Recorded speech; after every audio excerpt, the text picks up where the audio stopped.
नमस्कार। प्रारंभ पर आप सभी का स्वागत है। मैं अवनीश। 5 राज्यों के विधानसभा चुनाव हो चुके हैं। राजस्थान, मध्य प्रदेश, छत्तीसगढ़, जहां 3 राज्यों में भारतीय जनता पार्टी को स्पष्ट बहुमत मिला, तो वहीं तेलंगाना कांग्रेस के पास गया।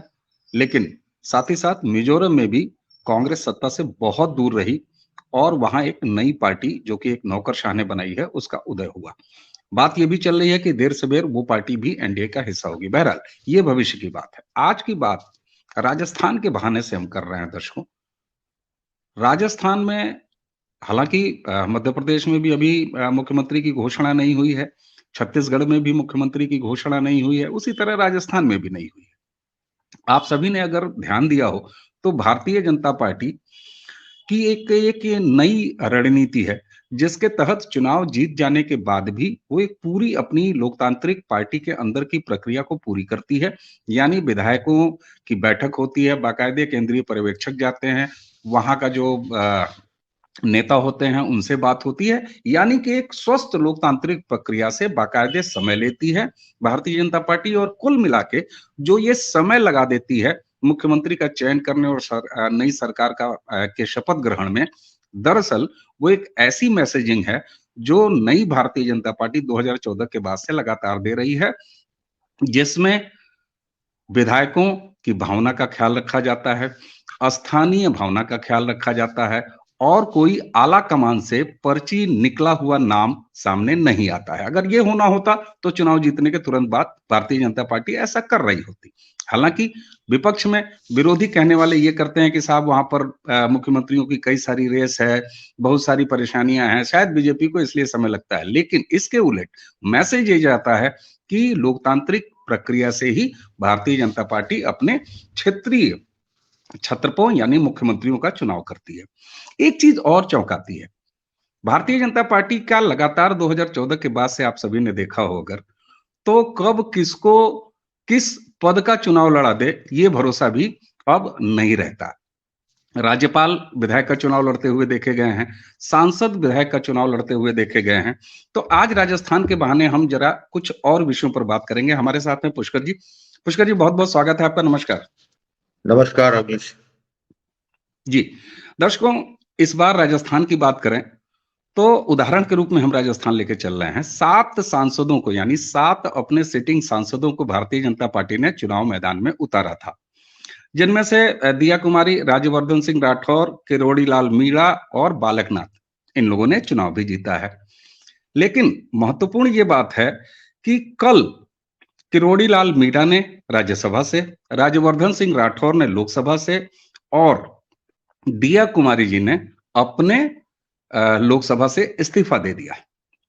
इस्तीफा दे देने का मतलब अब ये साफ है कि ये तीनों सांसद भारतीय जनता पार्टी के पूरी तरह से राजस्थान की विधानसभा में रमेंगे। यानी एक विधायक के रूप में इनको आगे 5 साल देखा जाना है। पुष्कर जी, इस बीच एक चीज देखी गई कि भूतपूर्व मुख्यमंत्री वसुंधरा राज सिंधिया चुनाव जीतने के तुरंत बाद, नतीजे आने के तुरंत बाद, वो एक मुख्यमंत्री के चेहरे के तौर पर, हालांकि कोई चेहरा नहीं दिया था बीजेपी ने, लेकिन वो स्वयं भी मुख्यमंत्री के चेहरे पर लगातार विधायकों से मिल रही, अपने आवास से वो निकली। बीजेपी की ऑफिशियल प्रेस कॉन्फ्रेंस से पहले उन्होंने प्रेस कॉन्फ्रेंस कर दिया। ये वसुंधरा राज पिछले 5 साल तो नजर नहीं आई। आखिर ऐसा क्या होता है कि भारतीय जनता पार्टी के बहुमत हासिल करते ही वसुंधरा राजे बिल्कुल लीड करते हुए दिखाई देती हैं। न सिर्फ लीड करते हुए दिखाई दे रही हैं, बल्कि एक तरह का प्रेशर बनाते हुए दिखाई दे रही हैं। तो ये कौन सी रणनीति है? क्या मेरी इस बात में कोई दम है, या मैंने ऐसे ही कह दी ये बात? नहीं अवनीश साहब, आपने ऐसे बात नहीं की। जो आपने बात कही है उसके पीछे काफी दम है, क्योंकि यही स्पष्ट रूप से होता हुआ हम लोगों को दिखा भी। जहां तक वसुंधरा राजे जी की बात है, और एकदम से जो है चुनाव के निर्णय आने के बाद एकदम से तीव्रता उनमें दिखाई दी और हड़बड़ाहट दिखाई दी, प्रेस कॉन्फ्रेंस भी की, और अपना जो है बराबर जो है मीडिया पे कि मुझे कितने विधायक किस दिन मिले उसकी संख्यावार बताई गई। तो एक तरह इंप्रेशन देना था कि जो है कि राजस्थान में जो है जोर उन्हीं का ही है। या विधायक मंडल में उनकी ही पकड़ है। ये जो उन्होंने किया है ये बेसिकली जो एक अभिजात वर्ग में या ब्लू ब्लड रॉयल्टी में जहां के उत्तराधिकारियों के या उनके बच्चों का होता है कि उन्हें जन्म सिद्ध अधिकार स्वतः वो ग्रहण कर लेते हैं कि उनको ही वही हो सकते हैं, कोई दूसरा नहीं हो सकता। यहाँ पर मैं समझता हूँ वसुंधरा राजे जो पहले बहुत गलती करती आ रही है, मेरे ख्याल से गलतियों की अपनी आखिरी चरण में पहुंच चुकी हैं, क्योंकि जितना मैंने नरेंद्र मोदी जी को देखा है, उनकी एक वितृष्णा या एक वितृष्णा तो नहीं कहूंगा, लेकिन कहूंगा कि वो ब्लू ब्लड या जो प्रिविलेज क्लास या जो इलीट वर्ग होता है उसके प्रति उनकी बड़े उदासीन रहते हैं और उनको ये बात कतई पसंद नहीं आता। ऐसा नहीं कि उनके दल में या उन्होंने इस तरह के लोगों से शामिल नहीं किया है, वो टिकट नहीं दिया है या उनको कोई पद नहीं दिया, बिल्कुल दिया, लेकिन वो उनकी क्या खासियत है, क्या जरूरत है और उनमें क्या ऐसे तत्व है जिससे कि उनका दल और उनका शासन समृद्ध हो सकता है, उस आधार पर दिया। किसी को पद इसलिए नहीं दिया गया कि वो फलाने के बेटे हैं या फलाने हैं वो, इसलिए उनको मिलना चाहिए।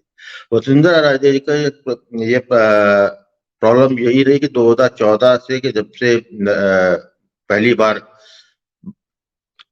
नरेंद्र मोदी जी प्रधानमंत्री बने थे उस और कैबिनेट का जो है का चुनाव कर रहे थे, लोगों से मिल रहे, उस वक्त जो है वसुंधरा राजे का बहुत इसरार था, बड़ा दबाव था, चाहे और कि उनके बेटे दुष्यंत को जो है मंत्री पद दिया जाए, लेकिन मोदी जी ने उसको जो है सिरे से काट दिया, ये कहिए उस तरह देखी कर दी, उसको नहीं स्वीकारा, क्योंकि वो ऑलरेडी मुख्यमंत्री तो उनका एक मानना था कि परिवार में कोई किसी पद पे है तो जो है दुष्यंत कुमार सिर्फ इसलिए मंत्री नहीं बन सकते हैं क्योंकि वो वसुंधरा राजे के बेटे। इसको वसुंधरा राजे ने अपने स्तर पे जो है, जो उनका एक सिंधिया परिवार से है, अंग्रेजों के द्वारा बनाए गए रजवाड़े कि वो है की श्रृंखला में हैं, तो उनको इसको बड़ा उन्हें आहत हुई और उन्हें व्यक्तिगत इस चीज को ले लिया बिना बात को ज्यादा, या जो नरेंद्र मोदी जी की जो भावना थी या जो परिपाटी या जो कलेवर या जो चरित्र अपने नए भारतीय जनता पार्टी में लाना चाहते थे, उसको जो है उन्होंने व्यक्तिगत अपमान के स्वरूप में लिया। इसके बाद से वो जो है निश्चित रूप से नरेंद्र मोदी जी को अंडरमाइन करती रही, उनको जो है जब पिछली बार जो चुनाव भी हुआ उसमें उदासी दी, और फिर 2019 में जब लोकसभा का इलेक्शन हुआ है तो उस वक्त भी जो है भाजपा के आधिकारिक जो कैंडिडेट थे जो चुनाव लड़ रहे थे उनको जो है हराने का भी प्रयास किया, और ये बातें बराबर जो है संज्ञान में भाजपा में आती रही, इसमें बातचीत भी हुई, लिखा भी गया, कहा भी गया और समझ में भी आ रहा था। और यही जो बिना मुख्यमंत्री पद का राजस्थान में बिना मुख्यमंत्री का नाम रखे हुए मोदी जी ने अपने चेहरे पे या अपने उस पर गारंटी पे जो चुनाव लड़ा, उसके पीछे यही था कि उनको वसुंधरा को जो है प्रोजेक्ट करना ही नहीं था। तो ये इसीलिए उन्होंने जो है करीब 25 अपने खास आदमियों को चुनाव लड़वाया, जिसमें के 7 जीते उनके। उसके अलावा भारतीय जनता पार्टी के रेबल कैंडिडेट को जीते हैं, जिसको कि उनको जीतने में वसुंधरा जी ने बड़ा सहयोग दिया। तो ये अच्छी बातें अनदेखी नहीं जा रही हैं और ना जाएंगी, और इसीलिए जो है जब उनको मालूम था कि उनकी दाढ़ी में धिक्का होता है, कि उनको मालूम था कि ऐसा हुआ है, जो उनका पूरा गेम प्लान था गहलोत के साथ में कि भी भाजपा जो है 95 और 100 के हिसाब में बीच में अटक जाएगी, क्लियर कट बहुमत नहीं आएगा, तब जो है जो निर्दलीय और इनको मिला के वो बन जाएंगी। और Gehlot was comfortable with that कि गहलोत और ये भी अब बात सामने आ रही है या ऐसा लगने लगा है, जो राजस्थान की राजनीति पे नजर रखते हैं, कि एक बड़ी अंडरस्टैंडिंग गहलोत में और वसुंधरा जी में हो गई थी कि 5 साल तुम्हारे 5 साल हमारे, क्योंकि राजस्थान में परिपाटी रही कि हर 5 साल बाद हमारी जनता बदलती रहती है। तो उसी पे ज्यादा बैंक किया उन्होंने और अपने अपने दल के अनुशासन, अपने दल के नई बदलते हुए चरित्र को ना समझने की भयंकर भूल कर बैठी। इसीलिए जब देखा कि 115 सीटें राजस्थान में भाजपा ले आई है, तब उनके लिए बहुत सशक्त जरूरी हो गया था कि किसकी अब हमको जो है जो इंडिपेंडेंट करने की जो कैपेसिटी थी, इन बढ़े हुए 15 सीटों ने जो है वो मार्जिन खत्म कर दिया है उनके लिए। तब उन्होंने उसके तुरंत बाद ही जो है जैसे रिजल्ट आया है तो अपने अनुयायियों से और नए जीते विधायकों से मिलने लगी और जो है जयपुर में बैठ के ही अपनी दावेदारी जो है बिना कहे जो है सामने प्रस्तुत कर दी। इसलिए जो है बेसिकली इसको ये कह सकते हैं कि वसुंधरा जी की ये आखिरी प्रयास था पुनः मुख्यमंत्री बनने का। ठीक बात है। अच्छा, जिस तरीके से मैंने पहले ही जिक्र किया कि कुल 7 राज्यसभा का एक मिला के और 6 लोकसभा के कुल 7 एमपीज को चुनाव लड़ाया, हालांकि मध्य प्रदेश में भी लड़ाया, छत्तीसगढ़ में भी लड़ाया।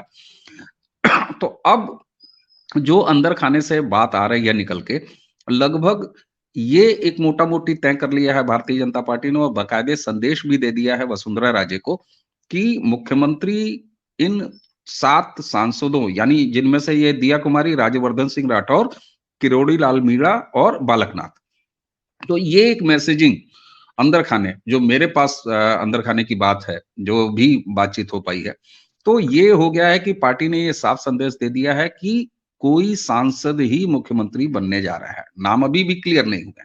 अब यहाँ एक बड़ा इंटरेस्टिंग चीज है कि एक तरफ आप कह रहे हैं कि रजवाड़ों से या इस तरह के जो पारिवारिक अपनी पृष्ठभूमि से आने वाले नेता हैं, उनसे मोदी जरा दुराव रखते हैं। ये बात बिल्कुल आपकी सही है, क्योंकि मोदी जी अपनी राजनीति में पिछले 9 साढ़े 9 साल से परिवारवाद का घनघोर विरोध करते आए हैं, जाति आधारित राजनीति का विरोध करते आए हैं, यानी किसी तरह का जो ये नैरो सेगमेंट होता है उसकी राजनीति से वो बिल्कुल खिलाफ है। ये तो बात बिल्कुल ठीक है, समझ में आती है। यहां अगर शॉर्ट लिस्टिंग अब की जाए तो दिया कुमारी हैं, राज्यवर्धन सिंह राठौर हो गए, किरोड़ी लाल मीणा हो गए और बालकनाथ हो गए।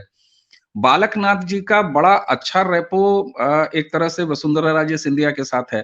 उनकी एक बाइट लगातार इस समय मीडिया में चल रही है, जो चुनाव प्रचार के दौरान बालकनाथ ने कहा था कि राजस्थान में जो है वसुंधरा राजे जी के नेतृत्व में सरकार बनेगी, वो ऐसा भी कह चुके हैं। अब खुद उनका नाम कई जगह से मीडिया हालांकि ज्यादा उछाल रहा है, पार्टी की तरफ से कहीं कुछ नहीं है, लेकिन अब चूंकि ये शॉर्ट लिस्टिंग जो है वो कुल मिला के इन 4 नामों में हो गई है, तो ये मान लिया जाना चाहिए कि वसुंधरा राजे सिंधिया अब मात्र एक विधायक बनके राजस्थान की राजनीति में ही सक्रिय रहेंगी। दूसरी चीज, एक चीज और बताइएगा कि ये जो राजस्थान में भाजपा आज 115 पर रुक गई है, लोग इसको इस तरह से कहेंगे कि 115 का विराट बहुमत लाए हैं, लेकिन मैं अगर ये कहूं कि 115 पर रुक गई है, क्योंकि जिस तरीके का अंडर करंट भाजपा के पक्ष रहा था, उस हिसाब से क्या आपको लगता है अभी भी कि वसुंधरा राजे सिंधिया ने 10 से 12-15 सीटों का नुकसान किया? वरना ये फिगर जो है 115 की जगह 130-25 के आसपास पहुंच रही होती। निश्चित रूप से भारतीय जनता पार्टी का जब मैं समझता हूँ कि 130 से ऊपर की 130-135 आना चाहिए था। निश्चित रूप से 15-20 सीटों का नुकसान हुआ है। 7 तो उनके जीते हैं बाद में, और जो भारतीय जनता पार्टी से उसके बाद जो विद्रोह करके जो है जो कैंडिडेट खड़े हुए 12 लोग, उनको पूरी भरपूर हर तरीके से लॉजिस्टिक की मदद जो है वसुंधरा जी ने की है। तो सामने सामने तो आपको 20 लोग तो दिख ही रहे हैं। तो जब आपको ये है तो इसके अलावा तो कई तो जो है बड़े और जब गहन अध्ययन किया जाएगा तो भाजपा के कहीं जहां कांग्रेस जीती है वहां पर हो सकता है भाजपा और कांग्रेस के बीच में अंतर उतना हो, जो कि एक वसुंधरा का खड़ा हुआ डमी ले गया हो, काट दिया हो, या भाजपा से कि विद्रोह करके खड़ा हुआ कोई प्रत्याशी वो काट गया। तो ये तो निश्चित रूप से है। तो मैं समझता हूँ कि जिस तरीके से जो चरित्र भाजपा का है आज की मोदी शाह वाली भाजपा 2.0, उसमें इस तरह का घनघोर करा कि विरोध या विद्रोह क्षमा नहीं किया जाता है। इसलिए जहां तक मैं समझता हूँ कि बीच में एक संभावना थी, जैसा कहा जा रहा था कि जो है इनको मनाने के लिए जो है वसुंधरा को केंद्र में लेकर आएंगे ये, और केंद्र में कोई भूमिका दी जाएगी। लेकिन पता नहीं क्यों मेरा अपना अंतःकरण कहता है कि वो सिर्फ विधायक ही बन के रह जाएंगी, और नरेंद्र मोदी जी जो है अपने कैबिनेट में वसुंधरा जी को तो मुझे तो फिलहाल नहीं लगता दिखते हुए ऐसा कुछ। लेकिन फिर भी ये राजनीति है, कुछ भी क्या किस सीमा पर क्या हो जाता है। तो निश्चित रूप से सामने 2024 है सर, 6 महीने बाद चुनाव है लोकसभा का, तो सारा जो कुछ उनका एलिवेशन होना होगा वहां ले जाना होगा, तो वो उसके मद्देनजर ही होगा, 2024 को देखते हुए ही होगा। तो ये देखना रहेगा कि, लेकिन फिर भी मैं कहूंगा कि वसुंधरा जी की जो एक राजस्थान की राजनीति में जो भूमिका थी उसका मैं समझता हूँ निश्चित रूप से अंत हो चुका है। ठीक बात है। आपने जब ये बात कही ना कि वसुंधरा जी का राजस्थान की राजनीति में भूमिका समाप्त हो गई है, तो फिर कहीं न कहीं ये जवाब भी उसी में शामिल होता है कि क्या उनको केंद्र में नई भूमिका दी जाएगी? क्योंकि जो खबरें हैं, आज रात में वसुंधरा राजे को दिल्ली बुलाया गया है और दिल्ली बुलाए जाने से पहले उनको संदेश भी ये दे दिया गया है स्पष्ट रूप से कि इन सांसदों में से ही कोई एक चेहरा मुख्यमंत्री के रूप में फाइनल होने जा रहा है। तो अब ये देखना होगा कि उनको अब केवल समझाने के लिए बुलाया गया है या उनको एडजस्ट करने के लिए, क्योंकि यहाँ महत्वपूर्ण एक बात ये हो जाती है पुष्कर जी, कि जब आप भी ये मान रहे हैं, मेरा भी आकलन है और साफ-साफ ये दिखाई भी दे रहा है कि करीब-करीब 20 सीटों का नुकसान वसुंधरा राजे जी के नकारात्मक जो उनका अप्रोच था उसकी वजह से भाजपा को हुआ है। अब सामने 2024 का चुनाव है, तो ऐसे में सांसदों के स्तर पर अगर 2-4 सीट भी नुकसान में आ गई, तो ये तो अफोर्ड नहीं कर सकती भारतीय जनता पार्टी। तो यहाँ ये बात महत्वपूर्ण हो जाता है कि वसुंधरा राजे जी को का एडजस्टमेंट कहाँ होगा। अच्छा, मजे की बात ये है कि अगर आप केंद्र में वसुंधरा राजे की एडजस्टमेंट की बात करते हैं, तो यहाँ 6-6 4-4 5-5 सांसदों की जगह भी तो खाली हो गई है उसी राजस्थान में। लेकिन अब ये भी देखना है कि कुल मिला के 5 साढ़े 5 महीने अब बचे हुए हैं, तो कोई उपचुनाव होता भी है कि नहीं होता है, ये तो खैर तकनीकी मामला है। अच्छा, एक चीज़ आपने जब ये कहा राजस्थान के संदर्भ में, वसुंधरा जी के संदर्भ में विशेष रूप से कि इसीलिए नरेंद्र मोदी ने और उनकी भाजपा ने कोई फेस नहीं रखा राजस्थान में। तो साहब, फेस तो उन्होंने मध्य प्रदेश में भी नहीं रखा, फेस तो उन्होंने छत्तीसगढ़ में भी नहीं रखा। तो ये केवल राजस्थान के लिए कितना महत्व रखता है कि उन्होंने चेहरा नहीं रखा मुख्यमंत्री का। भाई, चेहरा तो उन्होंने शिवराज जी का भी नहीं रखा, चेहरा तो उन्होंने कोई छत्तीसगढ़ में भी नहीं दिया। तो केवल राजस्थान के मामले में ये बात कितनी सही नज़र आती है आपको? नहीं, दोनों में अंतर है। देखिए, ऐसा है कि जब भाजपा की केंद्रीय कमेटी ने ये निर्णय लिया कि जो है हमें मुख्यमंत्री कोई सामने चेहरा नहीं लाना है, तो छत्तीसगढ़ में दिक्कत थी। एक ड्राफ्ट को लेकर चलता हूँ कि वहां पे रमन सिंह जो है निष्क्रिय पड़े थे, और भाजपा किसी भी तरीके से, अब उन्होंने क्या प्रयास किया क्या नहीं प्रयास किया नहीं कह सकता, लेकिन कोई रमन की जगह जो है कोई दूसरा नेतृत्व भाजपा का करने वाला ऐसा कोई नेता भी सामने नहीं आया। तो इसलिए जो है, और रमन को क्योंकि फूके हुए कारतूस थे, तो उनको तो बनाना सकते नहीं थे, कोई दूसरा चेहरा नहीं था, तो वहां पर वो आ गए। जहां तक मध्य प्रदेश का, मध्य प्रदेश में एक बात बहुत स्पष्ट बात सामने आ रही थी, क्योंकि एक 18 साल का पूरा एक पैकेज है, पूरा जो लगातार ये रहे थे। अभी 15 महीने के लिए बीच में कमलनाथ जी की कांग्रेस सरकार थी, लेकिन फिर जोड़ तोड़ करके दोबारा बने। तो भारतीय जनता पार्टी बहुत पहले से, मतलब पिछले चुनाव से पहले जो ये आपका चुनाव हुआ था 2018 में, 2018 के चुनाव से ही जो है भारतीय जनता पार्टी या कहिए अमित शाह और मोदी ये बराबर फीलर जो है शिवराज चौहान को देते रहे कि वो मध्य प्रदेश में अपना जो है करके छोड़ के केंद्र में आ जाए और कोई नया, क्योंकि बहुत लंबा हो चुका है तो कोई नया आना चाहिए। लेकिन वो नहीं, उसको उन्होंने स्वीकारा, भाजपा हार गई। बाद में पॉलिटिकल इंजीनियरिंग के तहत जो है तो दोबारा आए। तो ये बात समझ में आ रही थी कि यदि इनको भी मुख्यमंत्री का चेहरा बनाते हैं तो क्या ये हमारे लिए नुकसानदायक तो नहीं होगा, क्योंकि पहले इतने सालों से हैं। और दूसरा, कोई नेतृत्व जो है जिसको एक दो लोगों को जो है पुश किया भी के वो उसको उन्होंने जमने नहीं दिया मध्य प्रदेश की राजनीति में।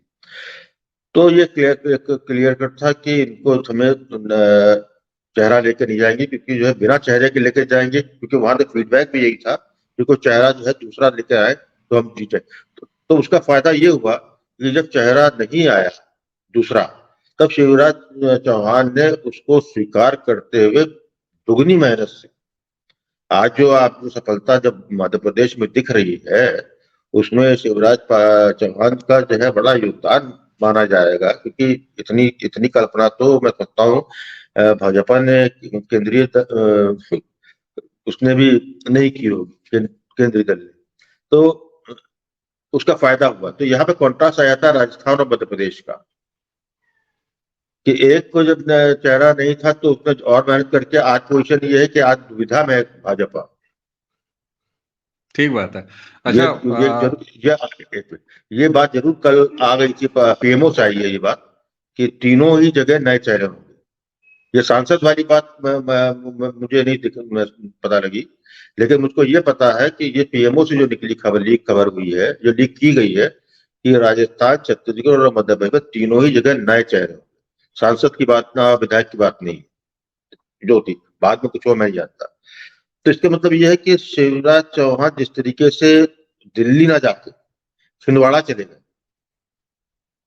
और वहां पर 2029 के लिए वो दो हम जो है 2024 के लिए लगेंगे। तो इससे हमको, मुझे लगता है कि एक सम्मान पूर्वक शिवराज जी का जो है कहीं प्रतिस्थापित होंगे, केंद्र में आ सकते हैं या किसी जगह, मैं नहीं कह सकता, लेकिन मैं लगता हूँ कि वो मार्गदर्शक मंडल में तो बिल्कुल ही नहीं आएंगे, ठीक बात क्योंकि है। एक उनके संग एक जबरदस्त सिंपैथी है, लोगों को उनका कंट्रीब्यूशन दिख रहा है। ठीक बात है। वहीं पे राजस्थान में जो है उसका उल्टा हुआ, वो चेहरा नहीं बना तो वो अपने ही दल का काटने लगे। तो जहां तक मैं जितनी पॉलिटिक्स समझता हूँ नरेंद्र मोदी जी का, कि ये लोग बदला नहीं लेते, ये बस यदि किसी से साथ छूटता है तो उसकी तरफ देखना बंद कर देते हैं, वो नेपथ्य ठीक में बात अपने है। आप चला जाता है। ऐसे उदाहरण हैं बहुत भी। उदाहरण है देखने को मिले। तो इसलिए मुझे लगता है कि वसुंधरा जी को बुलाया जा रहा है दिल्ली, तो या तो उनके बैलेंस शीट दिखाई जाएगी इनको कि आपने ये किया, या तो ये होगा। दूसरा ये होगा कि यदि आपको भी अभी भी गरिमा मेंटेन करनी, तो आपको हम अवसर देते हैं कि आप ही जो है नए मुख्यमंत्री का नाम का पद जो है आप ही विधायक मंडल की बैठक में जो है पेश कर दीजिए। एक माउथ से ठीक एक है। फेस सेविंग ये भी होती है। तो मैंने ठीक कहा बात इसी है। तरह चर्चा में मैं उनकी, लेकिन मैं भूमिका ज्यादा लंबी देखता नहीं।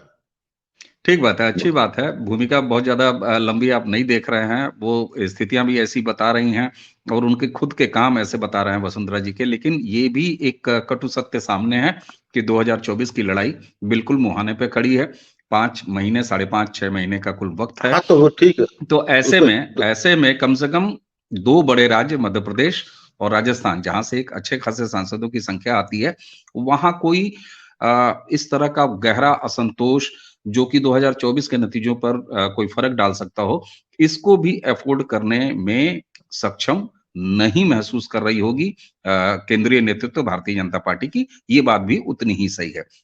हमें उम्मीद है कि आज शाम से लेके कल तक इन तीनों राज्यों में डिसीजन हो जाएगा। और रही बात कि बिना मुख्यमंत्री के फेस के लड़ना, तो 2017 में उत्तर प्रदेश 25 करोड़ आबादी वाला प्रदेश, जहां से कि प्रधानमंत्री पद का रास्ता जाता है, जहां से ये निश्चित होता है कि कौन सरकार बनाएगा, वहां भी कोई फेस नहीं था। और दूसरी बात ये कि जब 2022 में दोबारा चुनाव हुआ, योगी आदित्यनाथ जी मुख्यमंत्री थे, तब चुनाव हुआ, तब भी अगर तकनीकी रूप से याद किया जाए तो ये सत्य है कि भारतीय जनता पार्टी केंद्रीय नेतृत्व ने मुख्यमंत्री योगी आदित्यनाथ के चेहरे को बतौर मुख्यमंत्री ऑफिशियली प्रेजेंट नहीं किया था।